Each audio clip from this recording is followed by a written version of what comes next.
10, 9, 8, leaving children to follow dream. Lift off. I grew up only knowing sort of the courage of the persistence. You're resilient, endure, get up, dust yourself off, go. I honestly think I'd written myself a one-way ticket out of Hollywood. People close to me, basically almost everybody besides my wife, was like, what is your major malfunction, little brother? By not trying to play the game, there is no risk of failure. I'm rolling the dice, I'm sticking with it. I was feeling like my work was more vital than my life. What's better, 8 big risks in life? Sin once, miss the mark once, but get 7, achieve 7 out of 8. Or take 100 risks and achieve 8 of them. My hunch is that if there's a God, he's saying, go for the 100 and get 8, rather than 8 and get 7. Because if you're not taking enough risk to sin or miss the mark, which is what sin means, to fail, then what are you doing? Don't come back with even money. Come back with the safe bets. If you get up and get the courage to keep on going every time and get up and dust yourself off, you make the same mistakes each time around because you never backed up to have what I've now learned and still learning is the courage to go, no, I'm gonna let some people pass me in the race right now because I'm gonna look at why I keep stepping in that damn same pothole and twisting my ankle, the same spot.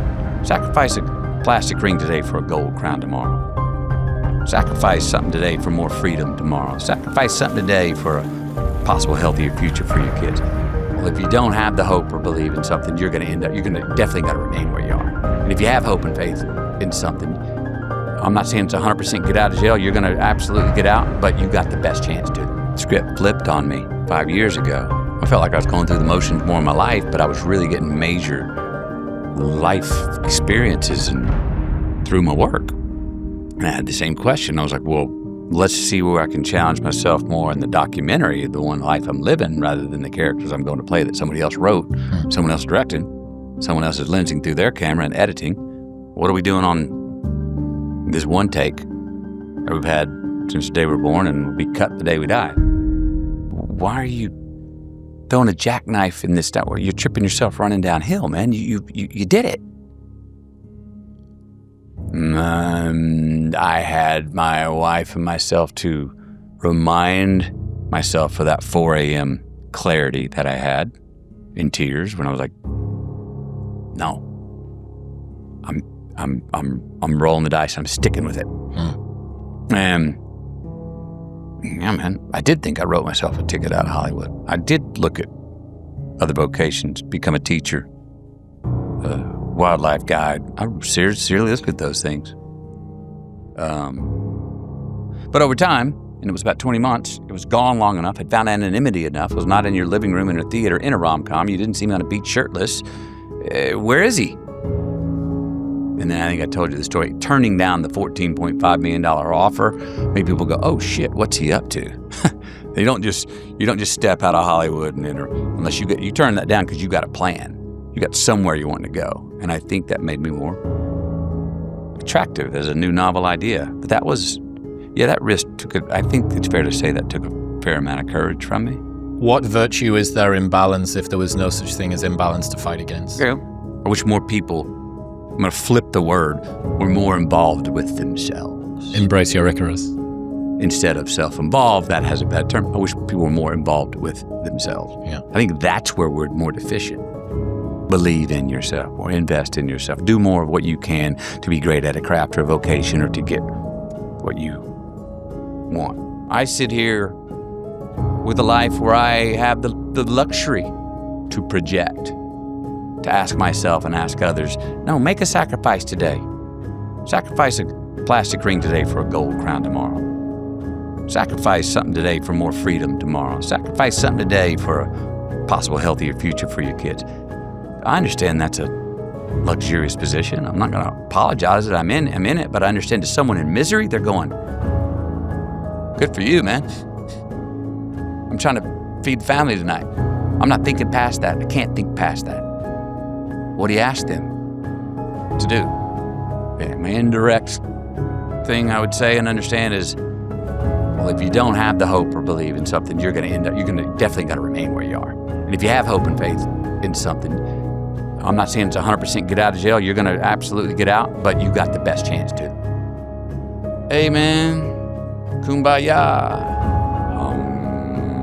I get it. I don't think that's how peace is coming. I think that's a great place to hope for, but to get there or closer to there is gonna take punk rock or rage.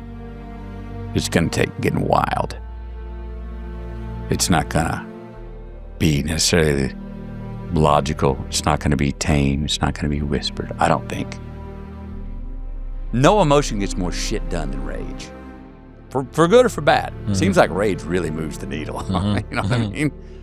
And I think that emotion and that approach shouldn't be thrown out when you're talking about a pursuit of peace or contentment. I think it takes sweat equity. It will take blood being drawn. I don't believe that we're as evolved enough species to just behave as we intellectually can agree we should be. I don't see it happening. We can all agree with it. In an open forum, enough of us go back on our own and that ain't what we're doing. You know? It's a good idea. But boy, when we're cornered and what we got's being possibly trespassed on, be very primal. Some lines need to be drawn. I believe so. Model the rise, not the result. I like that. Model the rise, not the result, because the result is where they're at now. Do not ask Warren Buffett about how long he spends reading the newspaper and poring over old books. That guy was a hustler. He was a hustler when he was young. What did you do when you were at the stage that I am at? Not what do you do now? Right. Because I want to get to where you are. That means I don't do what you do now. Right. I do what you did to get that. Don't study the result. What was the person doing when they got there? And everybody who's achieved something great was some sort of outlaw. Yep. Some sort of hustler. Out of balance, out of whack, dark times. Whoa. Still wakes up in the middle of the night and glad they're wearing a mouth guard because they'd have chipped all their teeth with that fucking nightmare they were having about those things they did back then. Okay. I'm one of those. Without complacency, trust that time is on your side. Yep. What do you mean there? Yeah, man. I'm get a header behind it. And I can get in a rush. And I haven't found...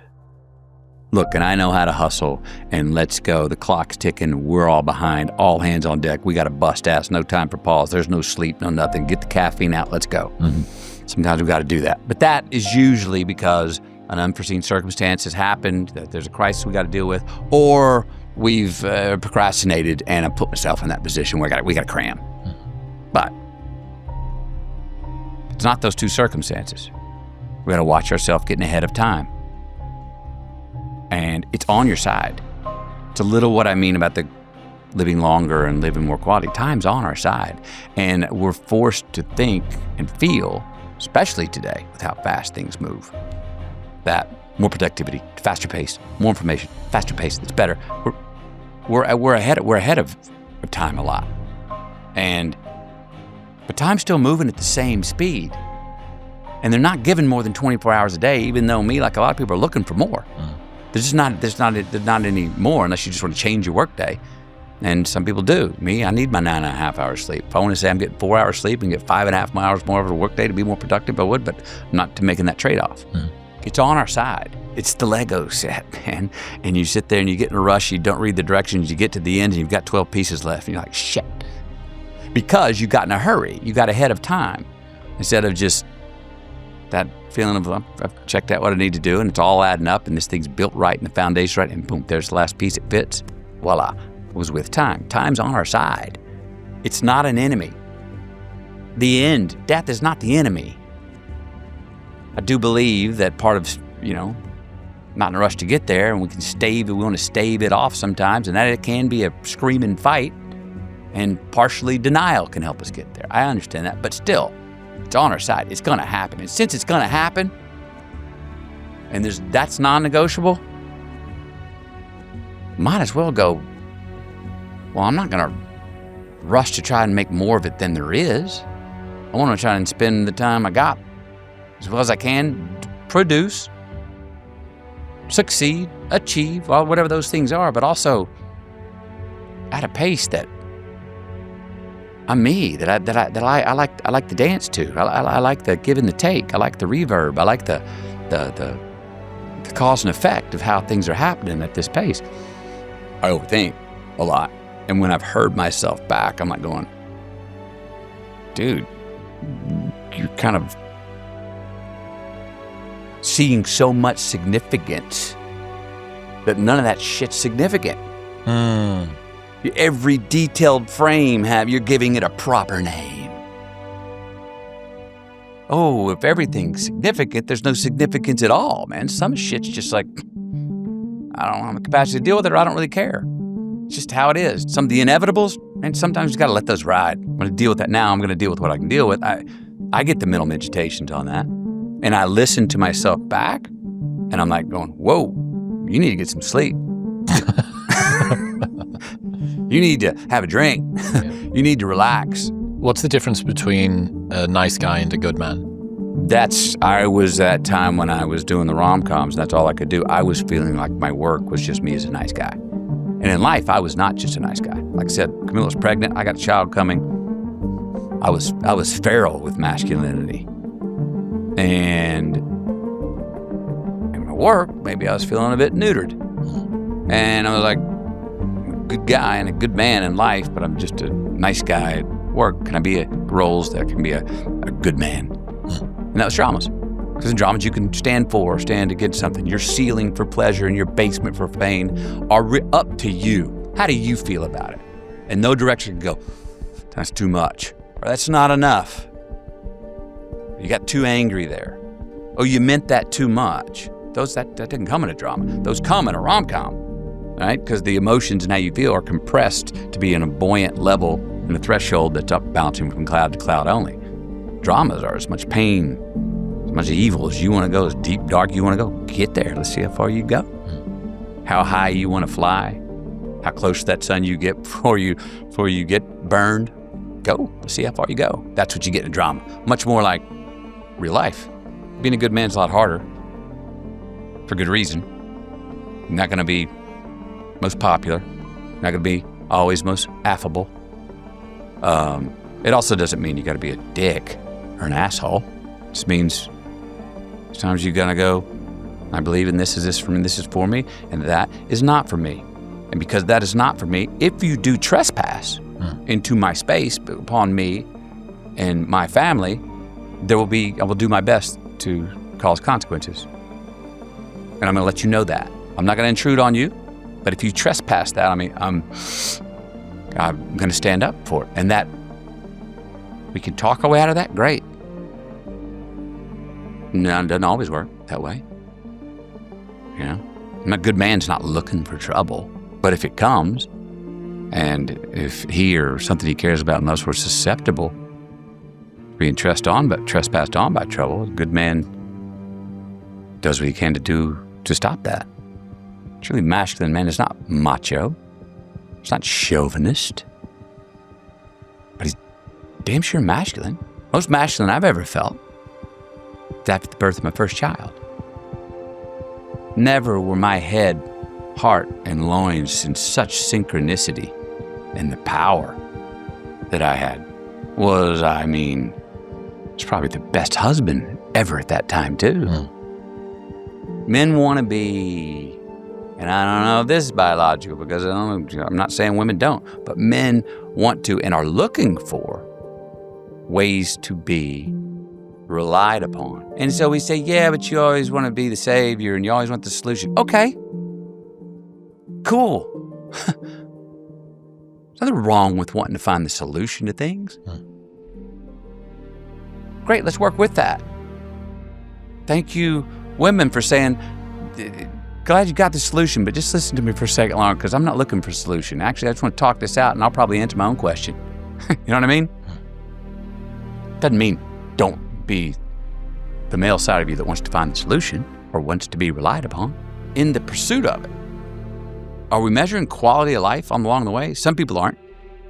And I personally don't want to have the highest number, but then go, well, that wasn't any fun, or I didn't enjoy that, or that sucked. I'm just trying to remind everyone that just like in business, when I say success without the profit, we have plenty of people that succeed. If you got the most money, the most toys, you succeed. And we talked about those people earlier that have, at the end of the day, have problems with relationships or they can't sleep. They didn't profit. They're not profiting with their success. Profit measures quality with the quantity. So I'm saying real success is when you have profit. Well, really great longevity would be for those quality years, quality time left in this life. I also say that because while I'm not looking forward to it, I'm not really afraid of death or dying. I'm not looking forward to it. I'm shaking my boots if I'm face to face with that great white. You know what I mean? I'm not looking forward to it. But I see it as obviously it's inevitable, and obviously I personally see it as hopefully a comma, you know, not a period. So I do think inevitably you might be, if you're so obsessed with the projection length, that you're going to miss a couple of really, really worthwhile parties now where you may learn something, have the great love of life, take a certain risk that, you may not make it out of that, but we're going to do it anyway. And I'm all for projection. It's a lot of what it's a lot of my jam. How far can we project in the future? Boy, the further we can project, the further I think we can see in the past. The more we have the ability to invest in ourselves today to get that more ROI tomorrow. I just think an obsession with the number can sometimes get in the way of seeing more of an obsession with the quality and the meaning of what we're doing right here, what's now and tomorrow.